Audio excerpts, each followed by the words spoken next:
Joining us now is my friend Tracey Wilson of the Canadian Coalition for Firearms Rights. And I'm so happy to have you weigh in on our election coverage because I think Alberta has really been leading the way in making Canada more free for firearms owners. You know, Danielle Smith with her Sovereignty Act and with her focus on public safety as opposed to gun grabs is giving other provinces and jurisdictions the power to say, you know what, us too.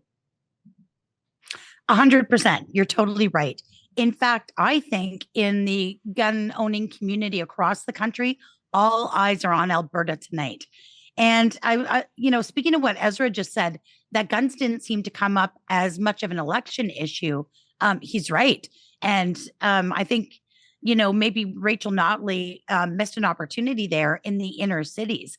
But here in Ottawa, I know we've been watching this all along. Of course, Alberta has absolutely led the fight for gun owners across the country and inspired help from other provinces. They've introduced the Alberta Firearms Act, Law 9. There's a bunch of measures within there that are very protectionist for gun owners. Of course, they've also appointed Dr. Terry Bryant as CFO, and she's, without question, the best CFO across the country, a bona fide technical expert, a historian, a collector. And then, of course, they've also intervened in our federal court challenge, which has now gone through the system. We had our 8-day trial here in the federal court in Ottawa, and we are now just waiting a decision. And of course, that's against the May 2020 OIC. So Alberta is all in with gun owners. Now, I wanted to ask you also, one of the things that I know that you talk a lot about is the focus on public safety, as opposed to looking at gun owners as though they are the public safety problem. I think Danielle Smith has sort of intimidated the feds into bail reform. She made an announcement that, if the feds weren't going to monitor dangerous offenders being released into Alberta, well, we would just slap our own ankle bracelets on them. And sure as heck, about 5 days later, the feds make an announcement saying that they are going to pursue bail reform for some dangerous offenders. I think that's an important thing, that it's making the feds reassess who they really think the bad guys are. Because up until very recently, it's been you and me, Tracey. Oh, yeah. Well, and I think down deep, it still is for them because we are the political football for them, right? But yes, it is impossible for this federal government to go on its record. Its records on public safety speaks for itself. You've got, 8 years of continued attacks against gun owners, multi-billion-dollar gun bans, all kinds of crazy stuff coming down the pipe at the very people not committing the crime.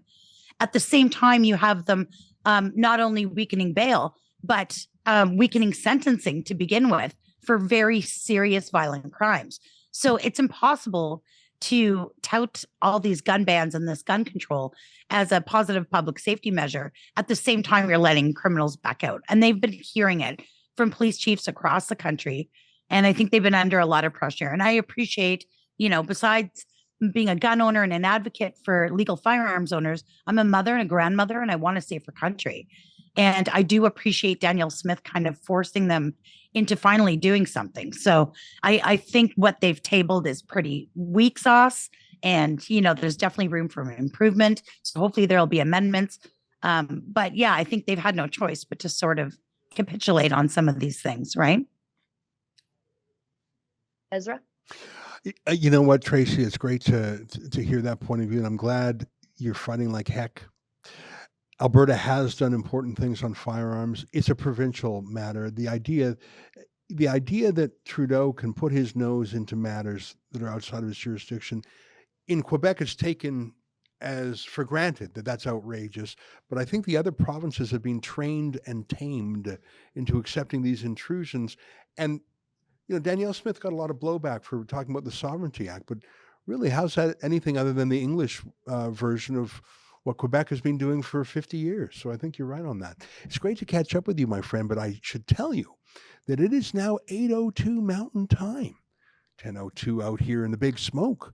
And if I'm not mistaken, that means the voting is closed, except for I understand there may have been the odd location where voting was extended. I think I heard there was a place that was extended by an hour.